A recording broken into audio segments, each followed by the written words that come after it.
Hola, ¿qué tal a todos? Vamos a continuar con nuestro curso de dinámica. Seguimos en la unidad 2, cinética de la partícula, y hoy vamos a empezar el tema de principio de conservación de la energía. Vamos a ver la teoría. La teoría es un poco larga porque tenemos que introducir un par de conceptos antes de poder ver el principio de la conservación.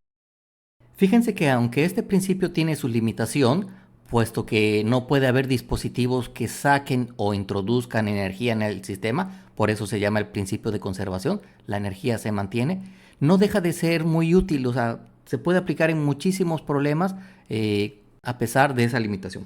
Pues vamos a empezar con el tema y vamos a ver la teoría. Pues bien, como el nombre del tema lo sugiere, el principio de conservación de la energía, en este caso las energías del sistema se conservan, es decir, ni se gana ni se pierde, no puede introducirse energía al sistema ni puede sacarse energía del sistema una vez que empezó a moverse, ¿no?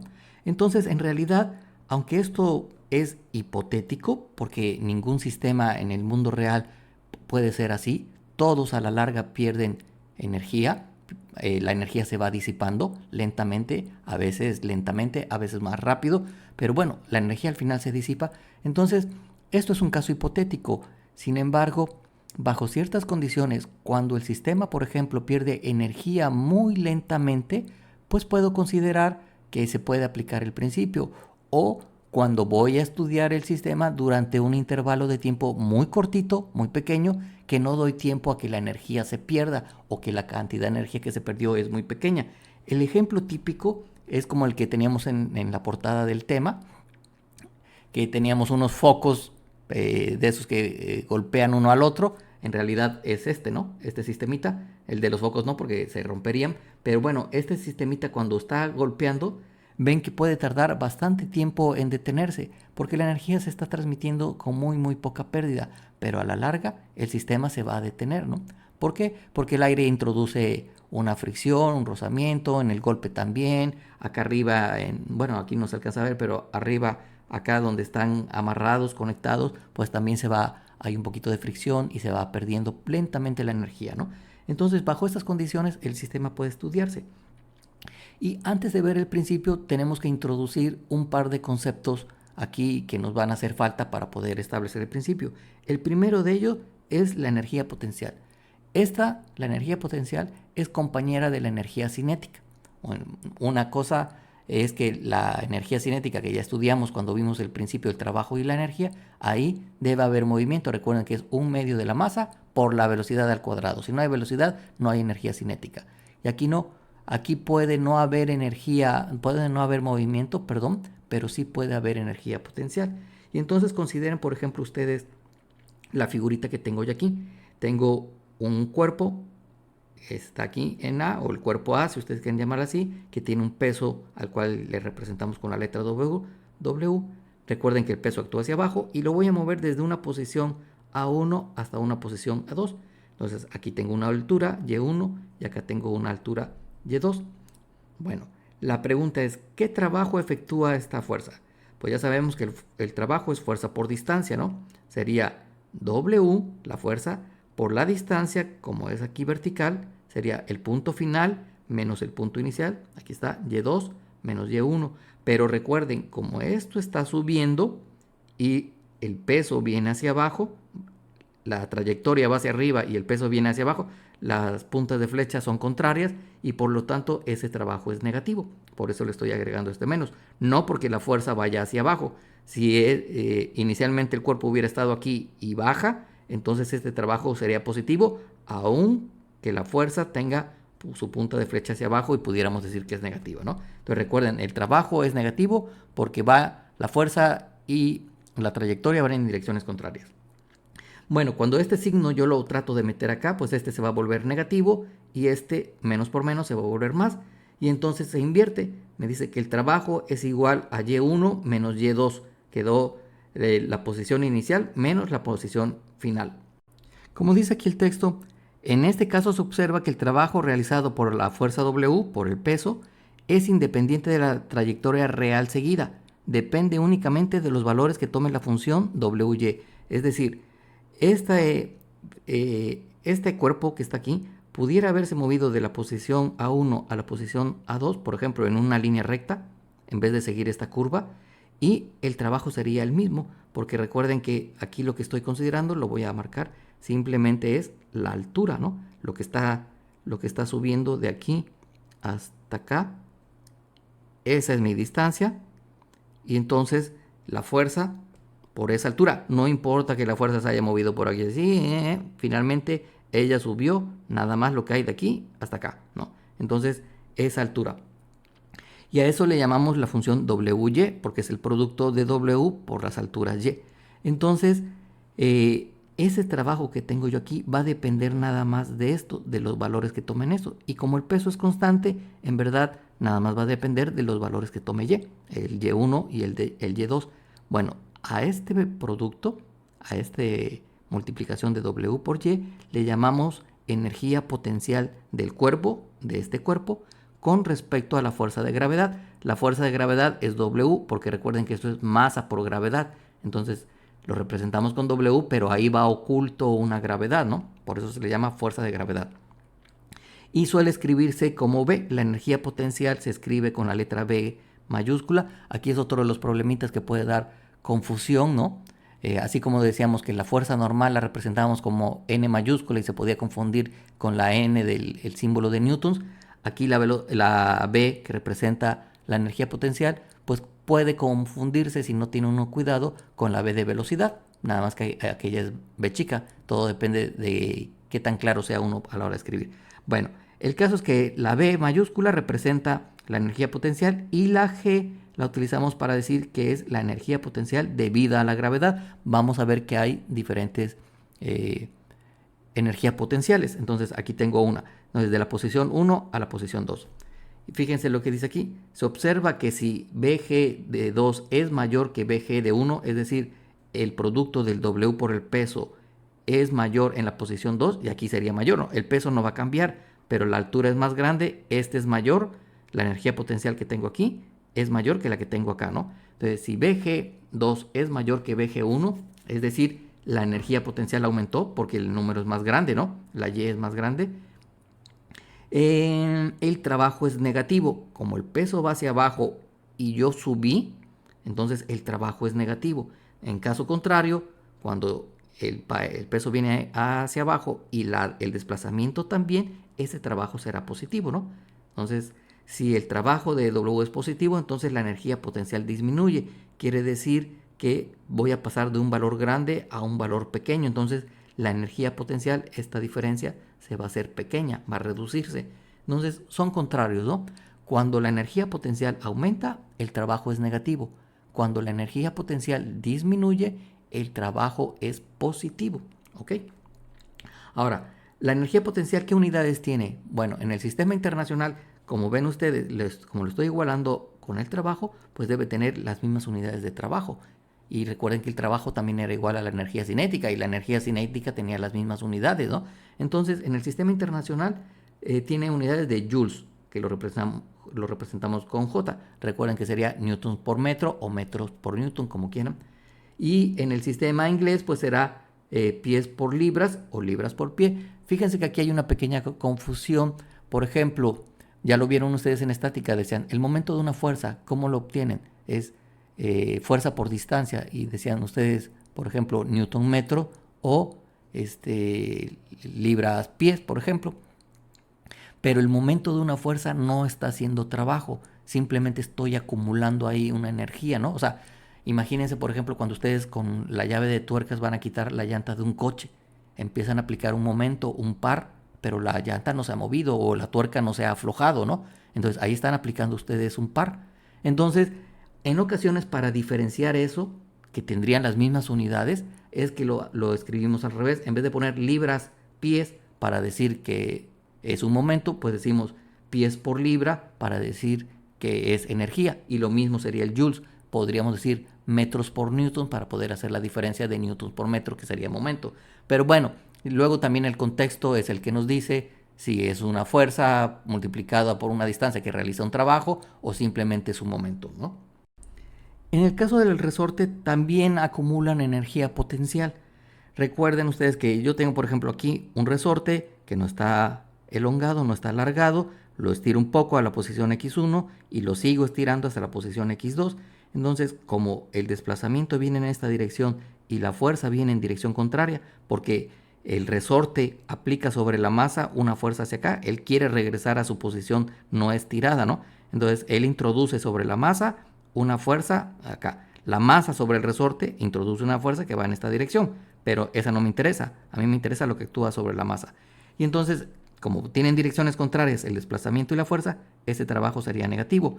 Y recuerden ustedes que decíamos era un medio de la constante del resorte por el desplazamiento en la posición final menos el desplazamiento en la posición inicial.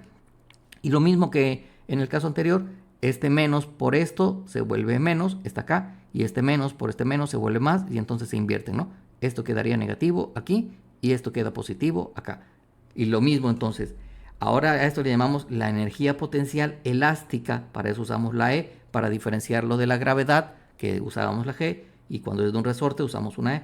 Esta ahora ya no va a ser W por una Y, ¿no? Ahora es un medio de la K por la X al cuadrado. Esta es la función que me va a dar la energía potencial. Y se conoce entonces como energía potencial del cuerpo, de este cuerpo, con respecto a la fuerza elástica F, esta fuerza, y se escribe así, ¿no? El trabajo de 1 a 2 es igual al cambio en la energía potencial de 1 a la energía potencial en 2. Lo mismo, ¿no? Si esto es mayor que esto, pues el trabajo es negativo y viceversa, ¿no? Entonces, el trabajo realizado es negativo cuando la energía potencial aumenta, lo mismo que en el caso anterior de la gravedad. Ahora bien, los resortes pueden conectarse de diferentes maneras. No sé si ya lo habrán visto ustedes en bachillerato, cómo se conectan, o si ya lo vieron, por ejemplo, si ya llevaron circuitos eléctricos o algo así, que es como las resistencias, ¿no? Se pueden conectar en serie o se pueden conectar en paralelo. En este caso, cuando los resortes están conectados en serie, bueno, yo aplico fuerzas acá en los extremos. Entonces, si yo hiciera un corte aquí, pues esta fuerza de este lado tiene que ser igual a esta F1 y esta fuerza de este lado tiene que ser igual a la fuerza F2 para el resorte 2, ¿no? Y entonces, como ven, aquí lo que estamos estableciendo es que la fuerza 1 es igual a la fuerza 2 o igual a la fuerza F. Y la deformación, lo que este resorte se alarga, más lo que este resorte se alarga, pues eso va a ser igual a la deformación total, el alargamiento total. Entonces, si yo este alargamiento lo expreso en función de la fuerza y la constante de resorte, pues recuerden, lo voy a poner por aquí, recuerden que decíamos fuerza es igual a K por delta, por lo tanto, si yo quiero despejar delta, pues diría yo fuerza sobre K es igual a delta, es lo que estamos poniendo aquí. Entonces, la fuerza 1 entre la constante de resorte 1 más la fuerza 2 entre la constante de resorte 2, aquí está, y debe ser igual a la fuerza total, ¿no? Y a eso que queda, aquí quedaría una K, a esa le vamos a llamar K equivalente. Pero como las tres fuerzas son iguales, pues puedo dividir todo entre F, entre esta F, y aquí serían, porque todas son iguales, ¿no? Y me queda 1 sobre K1 más 1 sobre K2 igual a 1 sobre K equivalente. Entonces aquí aplico este producto de común denominador, K1 por K2, etcétera, etcétera. Esto me queda así, ya después lo volteamos ambos miembros de la ecuación y me queda que la constante equivalente es igual a K1 por K2 entre la suma de K1 más K2. En el caso de los resortes paralelos, aquí las deformaciones son iguales. Como aquí hay una placa que los mantiene unidos, lo que yo jalo aquí y jalo acá hace que los resortes se estiren lo mismo. Entonces las deformaciones son iguales, pero la fuerza que actúa aquí más la fuerza que actúa acá debe ser igual a esto. O sea, si yo hiciera aquí el punto de equilibrio, ¿no? Tendría yo una hacia acá y una hacia acá.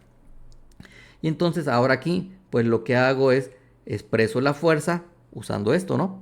Y digo K1 por delta 1 más K2 por delta 2 y debe ser igual a la constante equivalente por la deformación total.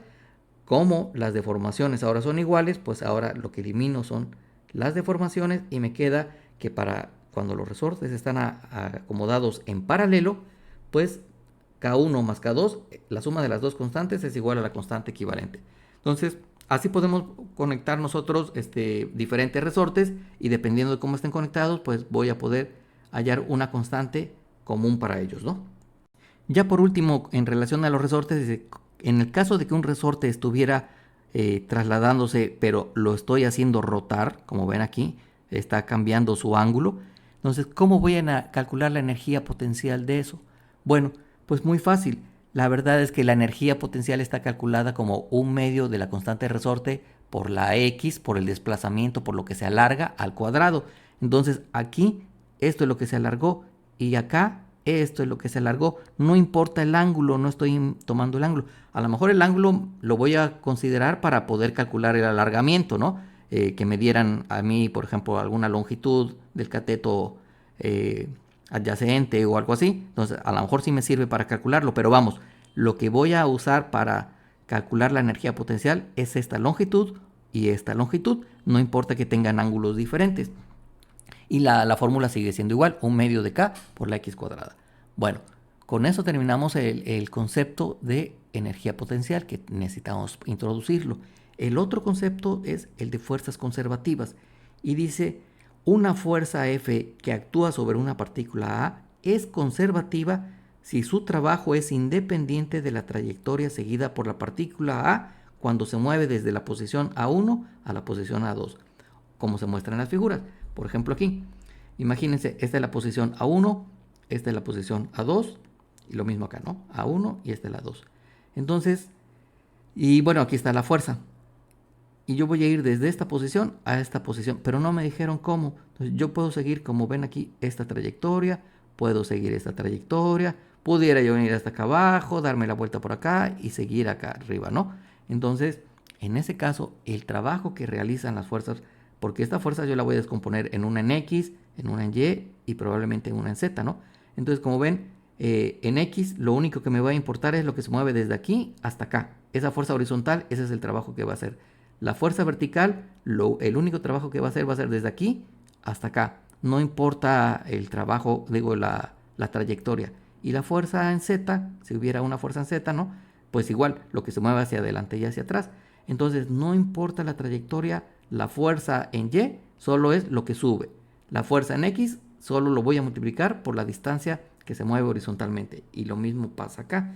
Entonces, esas son fuerzas conservativas, porque no importa el camino. Finalmente la distancia no cambió, ¿no? La altura o el desplazamiento horizontal no ha cambiado y no importa la trayectoria que yo siga, eso quedó igual, ¿no?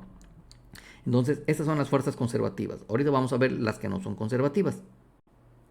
Entonces, ahora podemos escribir que el trabajo de 1 a 2 es igual a la energía potencial en la posición x1, y1, suponiendo que pues, estoy en un espacio bidimensional arbitrario, menos la energía potencial que tenga en la posición x2, y2. O si estuviera yo en el espacio tridimensional, pues sería aquí, ¿no? El trabajo de 1 a 2 es igual a la diferencia, ¿no? Otra vez, de la energía potencial en esta posición menos la energía potencial en la posición 2. Entonces, esa función B recibe el nombre, ya sabemos, de energía potencial o simplemente función potencial, porque bueno, depende de lo que hay aquí, no lo sé, entonces va a ser una función de la fuerza F, ¿no? Decíamos que ejemplos de fuerzas conservativas, pues ya vimos, son el peso de un cuerpo, porque decíamos, solo va a subir y bajar, entonces no me importa cómo se está moviendo, simplemente me importa lo que subió o bajó, ¿no? O la fuerza elástica, por la misma razón, como ven ustedes, la trayectoria que seguía en el caso de un resorte que estaba rotando al mismo tiempo, ¿no? Que estaba inclinado, también no me importa más que lo que se mueva horizontalmente o lo que se mueva verticalmente, y esas son fuerzas conservativas. ¿Cuáles no son conservativas? Bueno, son la fuerza de fricción. La fuerza que hay de fricción entre un bloque y el piso, por ejemplo, ese sí depende, porque mientras más largo sea el camino del piso, pues va a haber fuerza que está trabajando más tiempo, está actuando más tiempo y está sacando energía del sistema a través de calor, ¿no? Entonces, esa es una fuerza no conservativa. O como tengo aquí, la fuerza de un amortiguador. Imagínense, aquí tengo idealizada la suspensión de un auto, ¿no? Esta es la llanta, aquí es el soporte, acá vendría todo el vehículo, ¿no? Este es el resorte, aquí se alcanza a ver, y toda esta varilla que está aquí es un amortiguador.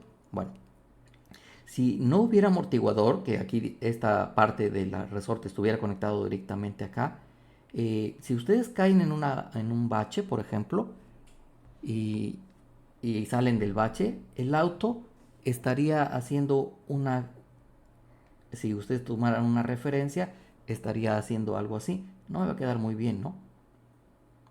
Sube, baja, y se va a ir siempre así, horizontalmente, en el eje horizontal, lo que tengo aquí es el tiempo. Y acá tendría yo el desplazamiento, ¿no? Con respecto al tiempo. Bien. Entonces, eso a la larga acaba por marearnos, el tanto subir y bajar. Se hace como una lancha en el mar, ¿no? Y por eso le ponen a la suspensión del auto un amortiguador. El amortiguador lo que hace es limita este movimiento y lo que ocurre es que va a ser así. Sube, baja y listo. Ya tiene que quedar aquí un movimiento residual muy pequeñito. Ya no sigue brincoteando, ¿no? La suspensión del auto. Entonces sacó energía del sistema. La energía que estaría produciendo esta vibración, el amortiguador la sacó muy rápida. Fíjense, yo recuerdo hace muchos años tenía yo un amortiguador para hacer ejercicio. De este lado tenía una jaladera, una agarradera, y del otro lado también. No era un amortiguador de automóvil, era un amortiguador deportivo, se supone que es para desarrollar músculo, ¿no? Y luego nos poníamos a jugar entre varios, no sé, 50, 100 veces, a ver quién hacía más, y luego inmediatamente le pasábamos el amortiguador al otro, y cuando lo acababas de dar toda la ronda y tocabas el amortiguador estaba caliente, porque la fricción que se producía dentro estaba sacando energía, ¿no? La energía que nosotros estábamos metiéndole al amortiguador se estaba tratando de disipar a través del calor. Entonces, eso es lo que hace un amortiguador. Y junto con la fricción, que también produce calor, son fuerzas no conservativas, porque sacan energía del sistema, no se mantienen, ¿no? Y tienen que ver con la trayectoria y todo eso. Entonces, estos son ejemplos de fuerzas no conservativas. Pues bien, fíjense que en una sola diapositiva voy a ver el principio de conservación de la energía, ¿no? Todo lo demás, todo lo anterior, pues era para dar el contexto del principio. Entonces, acabamos de ver nosotros que el trabajo que realizamos de 1 a 2, de la posición 1 a la posición 2, es igual al cambio de la energía potencial, también de la 1 a la 2. Pero cuando vimos el principio del trabajo y la energía, donde decíamos el trabajo es igual a la energía cinética, pues decíamos, el trabajo que se realiza de 1 a 2 es igual a la energía cinética final, a la de 2, menos la energía cinética en 1. Fíjense que están al revés, de 1 a 2 y aquí está de 2 a 1. Pero ambas son iguales al trabajo. Entonces lo que voy a hacer ahora es igualarlas. Y digo, B1 menos B2, aquí está, es igual a T2 menos T1, acá está. Entonces, la energía potencial por este lado y la energía cinética por este lado, ambas son iguales al trabajo. Y lo que hago ahora es agrupo todo lo de la posición 1, lo paso acá, ¿no? Y todo lo de la posición 2 lo paso acá. Entonces, esta T1 que es negativo va a pasar como positiva y esta energía potencial en 2 que es negativa va a pasar como positiva. Y entonces me queda que la energía cinética en 1 más la energía potencial en 1 es igual a la energía cinética en 2 más la energía potencial en 2. Como ven ustedes, lo que esto está diciendo es que la suma de la energía cinética y la energía potencial permanece constante. Es decir, si esto en total digamos que vale 100, pues también vendrá 100 por acá. Pero si esta vale 80, esta tendrá que valer 20. Y si aquí esta vale 50, esta tendrá que valer 50 para que siga siendo 100. O sea, no va a cambiar. La energía se está conservando en todo momento. Y a esto es lo que llamamos nosotros el principio de conservación de la energía. ¿Correcto? Y bien, pues esa es la teoría del tema. Con eso termino la videoclase del día de hoy. Nos vemos en una próxima videoclase y que tengan un excelente día.